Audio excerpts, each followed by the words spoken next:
Good evening, everyone. I'm Kim Trathen, business and marketing coach, and this is segment 3 of Girls Talk Business. And I'm super excited for our special guest tonight, Veronica. I hope I'm saying her last name right, Veronica Kirin. So I'm just going to wait until Veronica comes on. Veronica, when you join, please drop a comment so that I know you are on the live with me, and then I will invite you to join it. So the last 2 weeks were super, oh, it looks like Veronica's on, so let me bring her on a second. Hey, girl.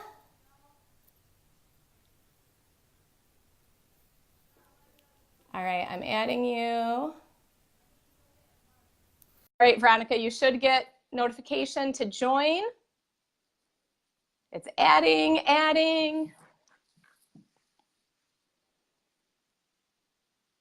I hope you see it. Connecting. It looks like you saw it. Yay! Hello! How are Hi. you? I'm good. I have to redo my setup. Shoot. Oh, no. Did it not work I'll once just with hold the my split phone. screen? It is working just fine. I'm used to doing it vertical.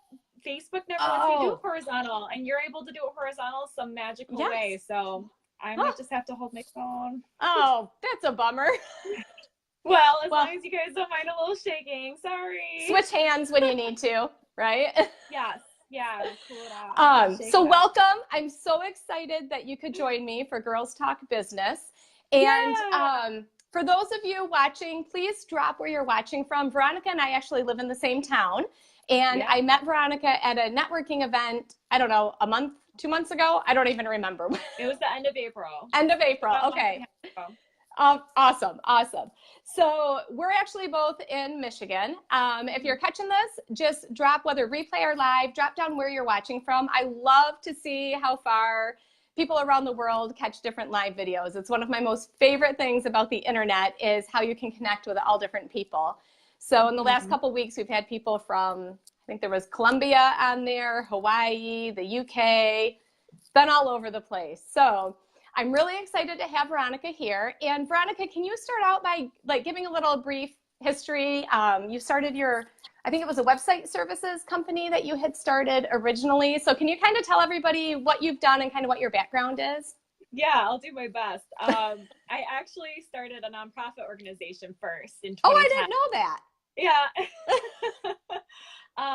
So I was in the disaster relief sector for 3 years, and the last year I was doing my own thing with my own nonprofit, and that was my first venture, and that's where all my mistakes were made. So I applied for no joke. I mean, it went as well as it could have, but today some of the things that I did, I'd be just like shocked, you know. So I applied for 501c3 status with the IRS all by myself, which is a 40-page legal document, which I co-founded a nonprofit also a couple years ago. You should have a lawyer involved when you're doing that. I was fortunate. I had a friend who was a lawyer, so he did help with it because, I mean, it's good. There's a lot. Yeah, I can't believe it still today, but I'm very stubborn, so that's that's how I do it. And I didn't know about working boards. I was just so naive, and so I burnt out of that. Plus I have post-traumatic stress disorder from disaster relief work. So I just kind of had to leave that life behind. And I had a corporate job at the time, doing search engine optimization as the director there. And I saw the writing on the wall. We got bought out, and I was like, no, my job's not. Adios. No security.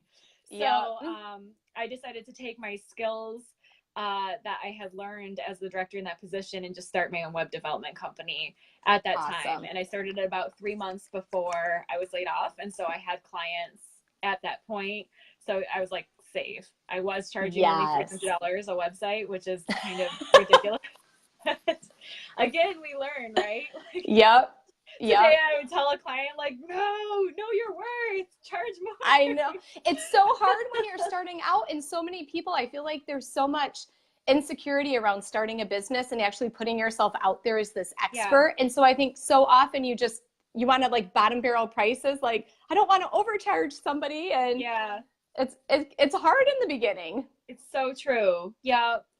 I decided to start an adjacent SEO company maybe a year afterwards, and then just absorbed that into the web development company after about a year of that. Okay. And then I had a startup here in West Michigan for a while. And learned the lesson of like how important founders agreements are, because I had like asked my co-founders to sign with me and they said, no, it's too early. And I didn't speak up. And that's about listening to your inner voice, right? I didn't speak up. And then one of the founders about a year in decided he was just going to like drop a bomb and leave. And there was nothing we could do. So it killed the project. It was a shame. Oh, that's so tough. So today, so kind of like fast forwarding, because I've had like mini projects throughout as well, but, you know, serial entrepreneurship. Yes. So today, let's see, in March, I sold the web development company, and now I'm full-time coaching LGBT entrepreneurs. I speak all over the country at conferences as well. And my first book is coming out in September. Oh, that's so exciting. Are you going to have a big book party? I feel like we need a big book party. Yes. Yeah. I love it. In the works. I'm Bradshawing the heck out of my book. Yes. Yes. And so how long have you been doing this? Was that just as of March 2 that you started speaking? No, I've been speaking for over a year. Oh, you have? Yeah. So have you literally gone like all around everywhere? I don't know if I've lived that long yet. That's my intention. I have spoken out of state though. Nice. Oh, that's awesome. And super exciting about your book. So you said September is when that'll come out? Yes. And tell me a little bit about your book. Yeah. So the final date isn't set, but anyone who wants to know more about it can go to the website and sign up for the launch dates and the tour dates and everything. Yes. I'm sure you can provide links. Or I will. So in 2015, I did a Kickstarter and used the money to drive almost 12,000 miles across the country to interview our oldest living citizens about how technology has changed things over their lifetime. So a perspective of how everything has changed over the past 100 years. And so the book is organized by topic that came up the most. So like medicine, communication, relationships, travel, technology, all these different chapters talking about like, what is it doing to us as a society, as beings, like child development in our brains, but from the perspective of the people that lived before it all happened. Oh, how did you get the idea to do that? I don't know. Random dream one night? The universe does that whole like lightning strike thing, and it's like, you need to just do this. And I'm just like, okay, I guess I totally put my life on hold in order to do the research for the book and everything, but oh my God, like it's so amazing. It is. I love it so much. Oh my gosh. So how long did you spend interviewing people before you started like really working on the book? Or did you work on the book like you'd interview one person and then write a little bit? Or did you do like all the interviews? Yeah. So I started interviewing in about April of 2015. Oh, okay. And then I did the Kickstarter in October of 2015 and then left for 6 weeks to do the national interviews, November and December. And then I was burnt out, so I didn't touch it for a year. And after that, I had an amazing authors coach. Her name is Morgan Gist McDonald. She's fantastic. She runs Paper Raven, which is a publishing company. Oh, cool. And she really helped me like sort through all the stuff that I had done, because it was, you know, there's so much that I had heard and experienced, and how do I even start to create a narrative? So she was phenomenal and instrumental in helping me design the book and develop it. Oh, that's so amazing. Yeah. So you said you kind of crashed and burned and you let it sit for a year. So is that where your burnout came from, that you like to help other entrepreneurs not experience? Yes. So I'm going to try and switch arms and show off my new tattoo, actually. So this is, I got this in LA. My arm's like twisting, so it's hard to tell.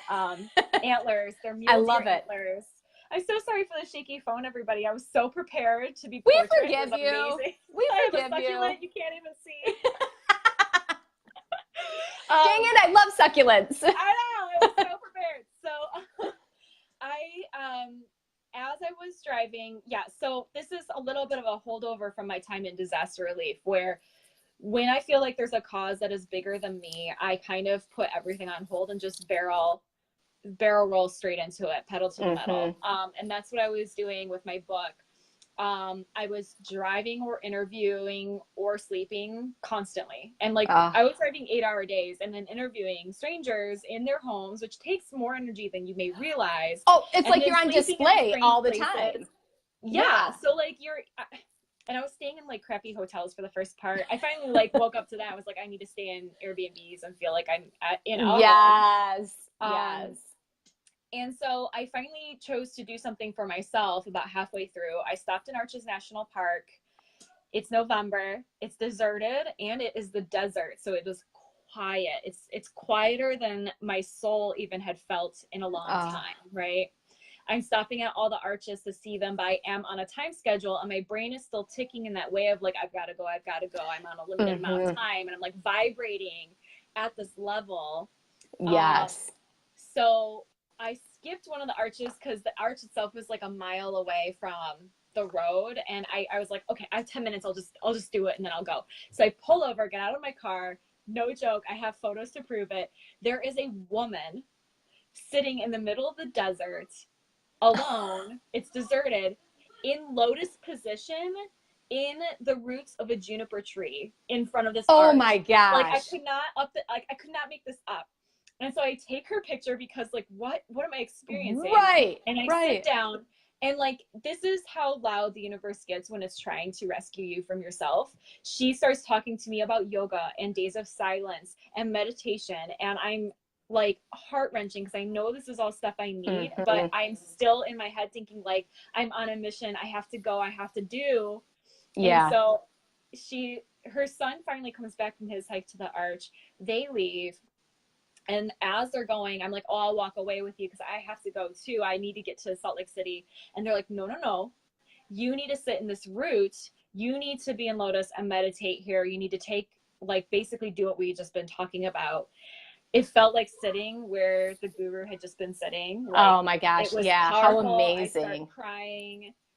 But finally I put myself together. So I actually took like a selfie of me in the roots as well. Yeah. And then I get back in my car and start to drive. Again, it's the desert and there's nobody here because it's November off season.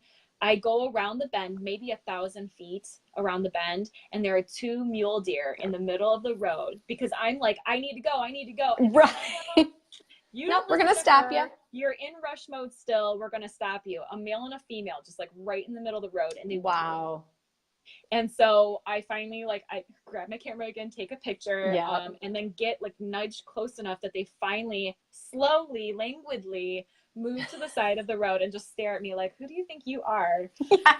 And then, of course, I keep going. I ignore all the lessons I just heard. I ignore the universe screaming at me. I get home and I crash so hard that I had to make a choice on like if I was going to change my life or if I was going to take my life. Like that was how hard I crashed.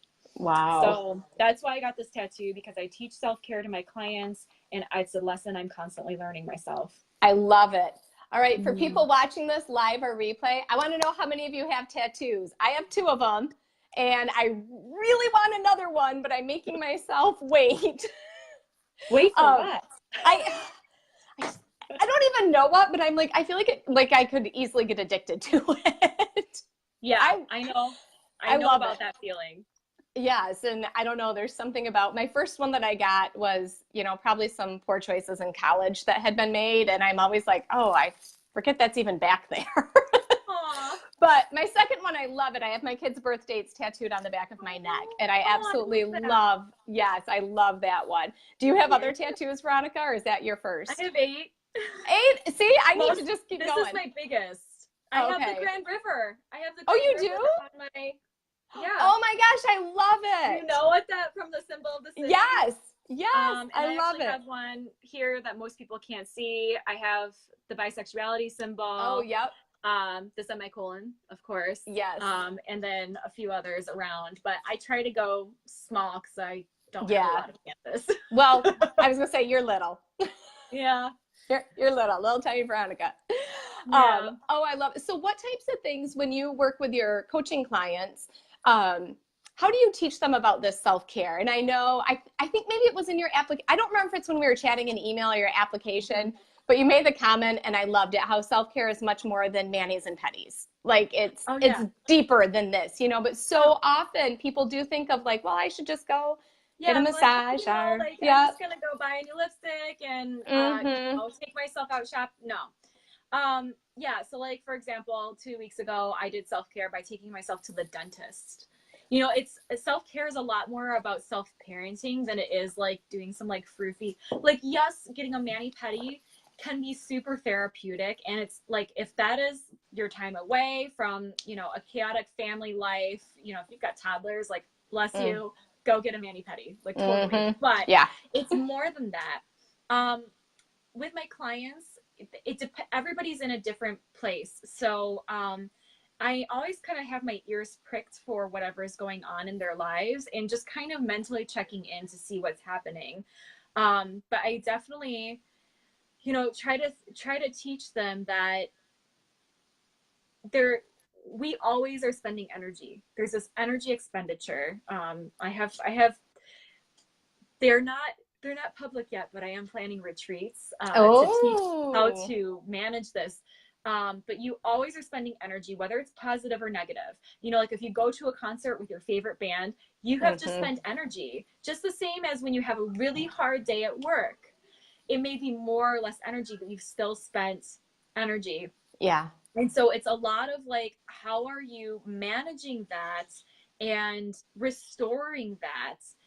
In addition to, you know, so we actually literally right before, I didn't even know if I'd make it back in time, but a friend was in a car accident. We went to pick her up. And I said to her, like, your physical body just went through trauma, but your mind did too. And your mind probably hasn't registered what's happened. So you're going to need to do a lot of self-care over the next few days because you're basically patching yourself back up and putting yourself back together. Yeah.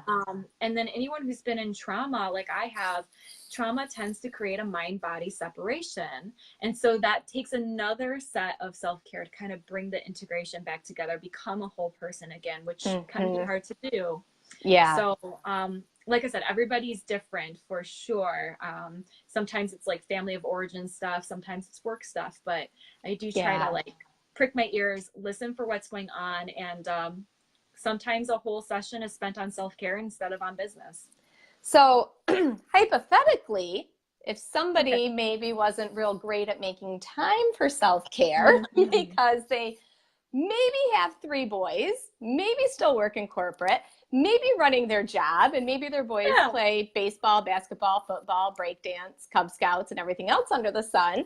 How do you maybe get through some of that hard-headedness, even though possibly she knows that she's starting to run out of steam?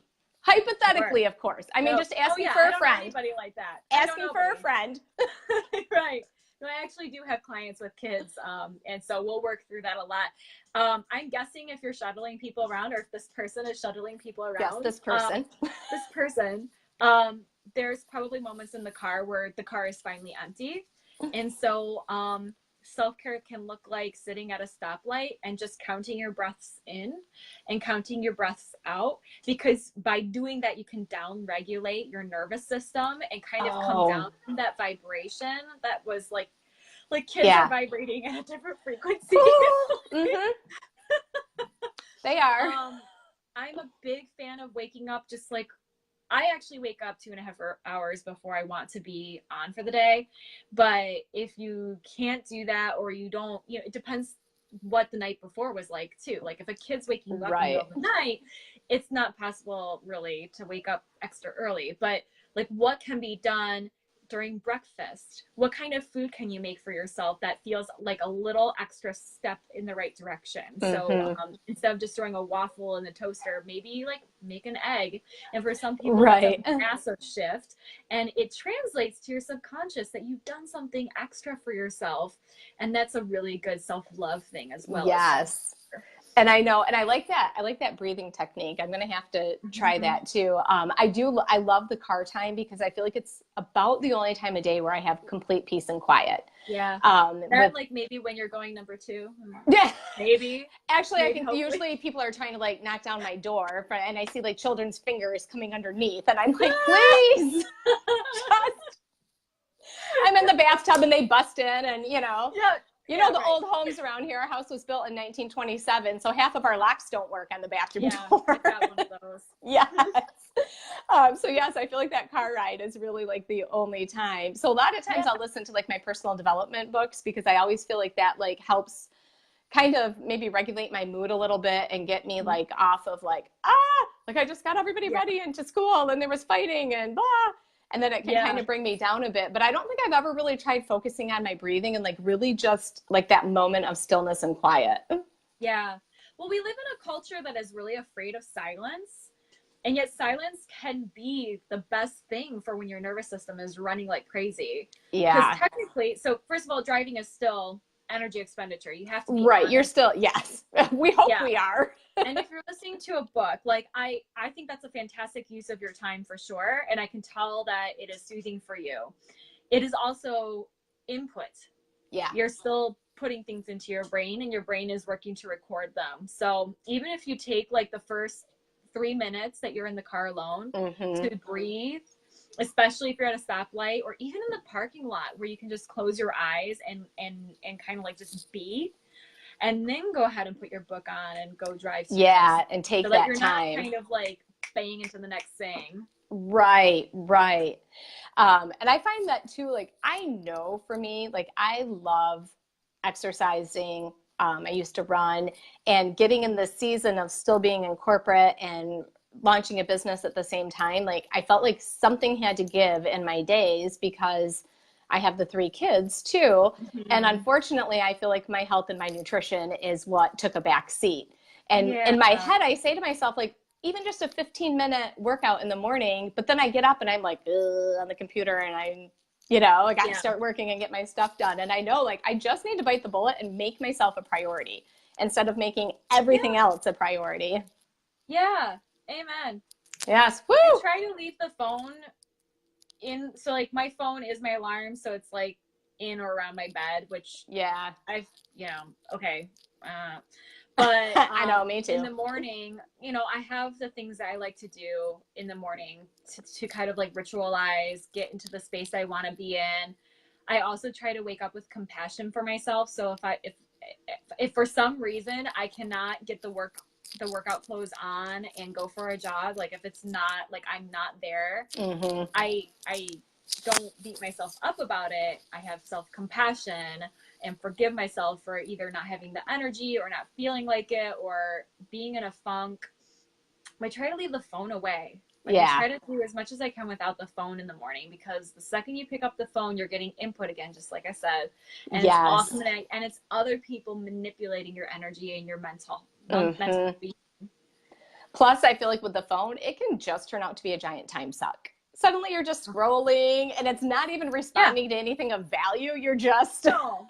Like, how long have I been on Reddit right now? I don't know, an hour. Right. What just happened? I just read 16 articles.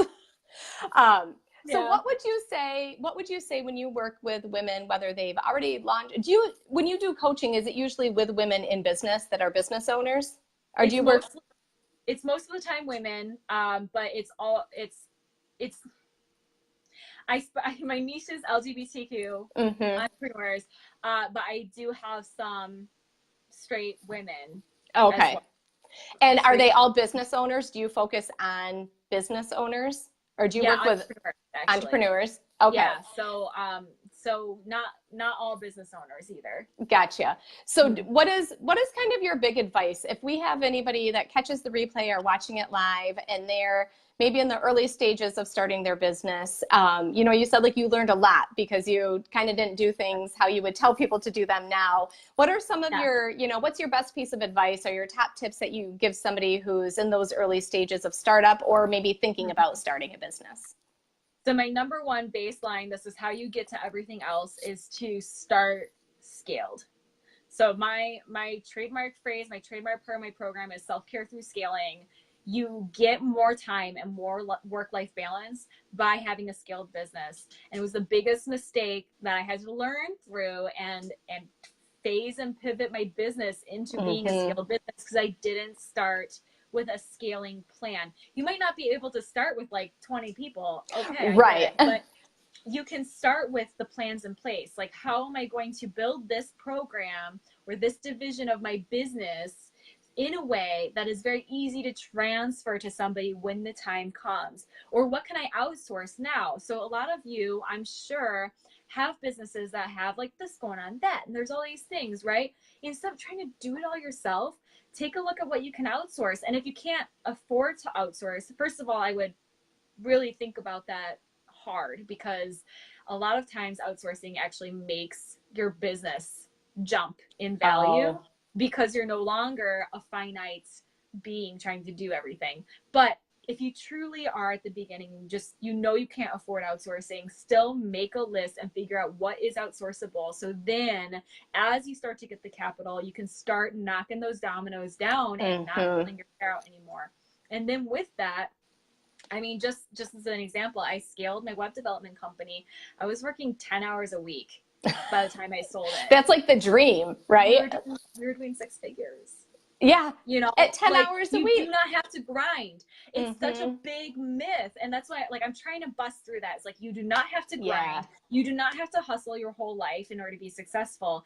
But the key is being scaled. And so that's like, foundationally, that's where I'm attracting people to my work, and that's where I'm working with my clients. Yeah. Oh, that's so amazing. I love that advice. I absolutely love it.